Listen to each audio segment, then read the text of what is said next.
لسلند تازه خبرونه. سلامونه لیدونکو، ښه راغلاست د لسلند تازه او مهمو خبرونو ته. هیله ده چې دا ویډیو تر اخره وګورئ او زموږ یوټیوب چینل هم درسره سبسکرایب کړئ. لومړی خبر: د کابل امنیه قومندانۍ ویان فردوس فرامرز وایي چې د کابل 15مه ناحیه کې د چاودنې له امله 2 کسان وژل شوي دي او 2 نور ټپیان دي. ولسمشر محمد اشرف غني د اقلیمي بدلون په آنلاین غونډه کې وویل چې افغانستان دقیق د اسیا په زړه کې موقعیت لري. موږ د سیمې په کچه د ژوند چاپیریال د همکارۍ او په بستر د بدلیدو ظرفیت لرو. د اقلیم تغییر نه یوازې په ملي بلکې د نړۍ په کچه یوه ستونزه ده او د دې ستونزې حل ټولنیزو، سیمه ییزو او نړیوالو هڅو ته اړتیا لري.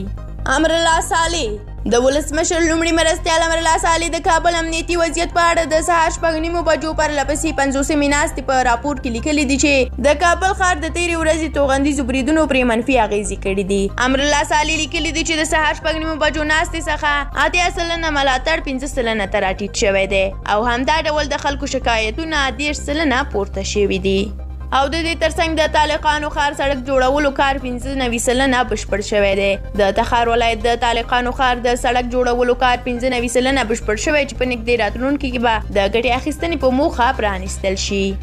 بلخوا څارنوال عبدالحبیب یوسفزي نن سهار هغه مهال چې غوښتل یې له کوره د دندې په لور حرکت وکړي، د ناپېژاندو وسلوالو لخوا د کابل ښار 8مې امنیتي حوزې اړوند کارتینو سیمه کې وژل شوی دی.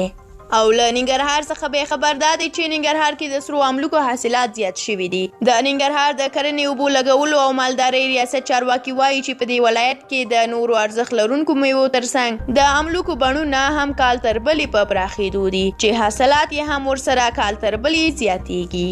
او په کندهار کې امنیتي چارواکي وایي چې 80 وسلوالو طالبانو ته مرګ ژوبله اوښتې ده. د ملي دفاع وزارت وایي چې 13 ورځ وسلوالو طالبانو د کندهار، ډنډ، ژیړۍ، ارغنداب، میوند او شاولي کوټ اړوند سیمو کې د امنیتي ځواکونو پر پوستو بریدونه کړي دي چې د امنیتي ځواکونو په ځوابي بریدونو کې د جګړې پر مهال 50 طالبان وژل شوي او 9 نور ټپیان دي. په دې اړه طالبانو هم تر اوسه څه نه دي ویلي.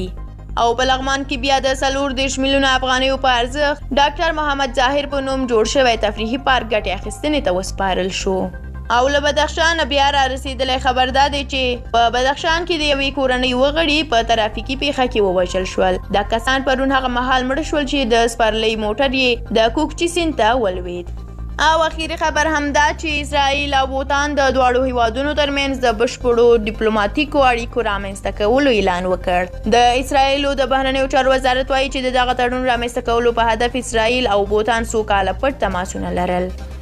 له تاسو مننه چې د لسلند تازه او مهم خبرونه مو تر اخره واورېدل. که مو خوښ شوي وي نو لایک یې کړئ. د همداسې نورو ویډیوګانو د لیدو لپاره زموږ یوټیوب چینل درسره سبسکرایب کړئ. تر بلې ویډیو زموږ له یوټیوب چینل سره پاتې شئ.